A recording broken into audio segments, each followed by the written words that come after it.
Welcome to the David Pakman Show. I'm Farron Cousins sitting in for David Pakman today.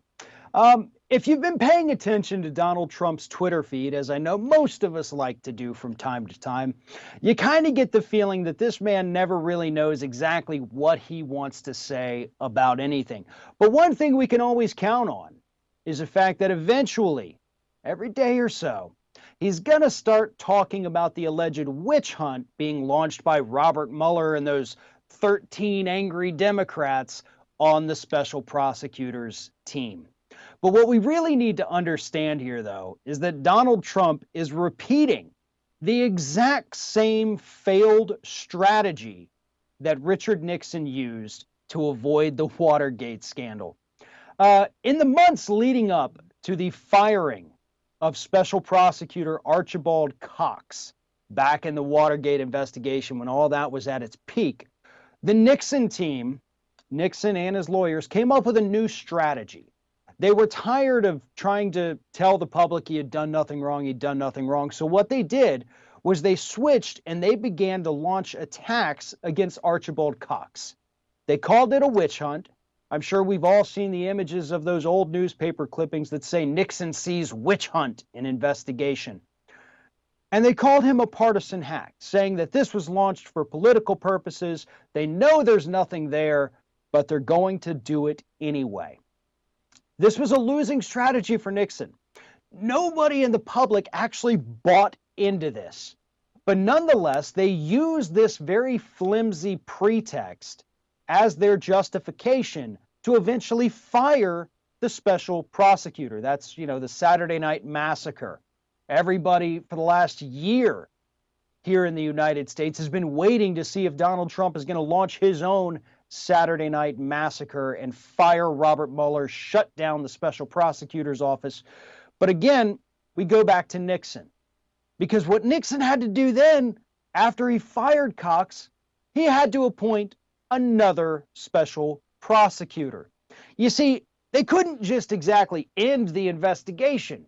They had already been gathering evidence. They were already talking to people. They had pretty much built their case at that point, yet it wasn't quite finished. So they hired the new special prosecutor who, after seeing what happened to the last one, realized, you know what? I've got to do this pretty quickly. And that is exactly what happened. After the special prosecutor finished, got a couple of, pleas from some of the people involved in Watergate, they then went and presented what has been described as a mountain of evidence as the basis for impeachment against Richard Nixon. And as we all know, Richard Nixon never got to the point of impeachment because he resigned, because he understood he didn't have the votes to save himself from that. There's not too much different from what Donald Trump is doing right now compared to what Nixon did back then. But right now, we're still at kind of the planning phase. If you recall, a few months ago, Rudy Giuliani made it very clear that their new legal strategy was going to be to try to discredit Mueller and his team. That way, whenever evidence eventually came out, whether it was against a Trump associate or against Trump himself, the hardcore Trumpers in this country wouldn't believe that it was real.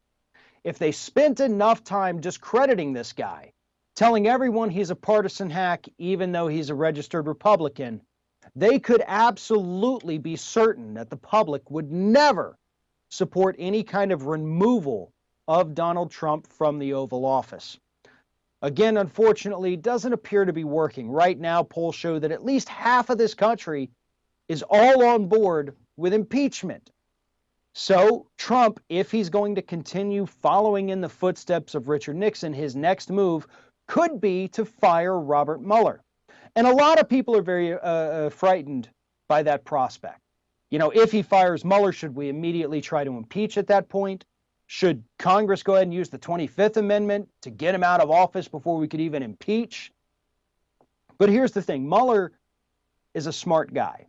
He has been playing this very well since day one of this investigation. And recent reports tell us that one of the smartest decisions he has made since becoming the special prosecutor here is that he's actually farming out the prosecutions themselves. Once he has enough evidence and he secures an indictment from the grand jury, they send that particular prosecution along with all the evidence to a new office. Some of them have gone to just other, DA offices type areas. Others have gone back to the Department of Justice to go ahead and handle the prosecution. But either way, Robert Mueller, once he has what he needs, hands it off to another office so that regardless of what happens to Mueller, that prosecution isn't going to go away. The evidence isn't going to go away. So yes, would be awful if he fires Mueller, but that is not going to be the end of this investigation. At this point, it may not even slow it down. Trump knows what's coming. That's why his tweets over the last couple of weeks here have gotten so outrageous, just even more so than what we're used to. That's why, according to him, back in 2013, he's drumming up all this threat of war against Iran. If you've seen his old tweets, 2013, he said Obama might do that to try to change the public opinion about him. And then he turns around and does it, almost 5 years later to the date. There's a reason for that. He's freaked out right now. He understands that he doesn't really have much time left until this investigation concludes. He doesn't know what to do. He doesn't know who has flipped on him, whether it's somebody that used to work for him or somebody that currently works for him, because that's another piece of the puzzle. It's not just all these former campaign aides and campaign staffers that Mueller has pulled into this investigation to question. People who currently work for the president in the White House every single day have been called before that grand jury. And Trump doesn't know what they've said. He doesn't know what the other people have said who don't work for him anymore. He doesn't know what kind of information that people like Gates and Flynn and Manafort have handed over. He knows that 5 witnesses in the Manafort trial have been given immunity. Maybe they turned something else over. There's so many unknowns right now for this guy that he is absolutely losing his mind. And because he likes to do so very publicly on Twitter, we all get to see it happen in real time. Let's just hope that whatever the outcome is of this investigation, whether it's impeachment, whether it's, acquittal, whatever it is, let's hope that we get to that conclusion before Donald Trump does something drastic like, I don't know, maybe starting a new war in the Middle East. That's not out of the realm of possibility, and considering his threat from Monday, it's something we all need to take very seriously.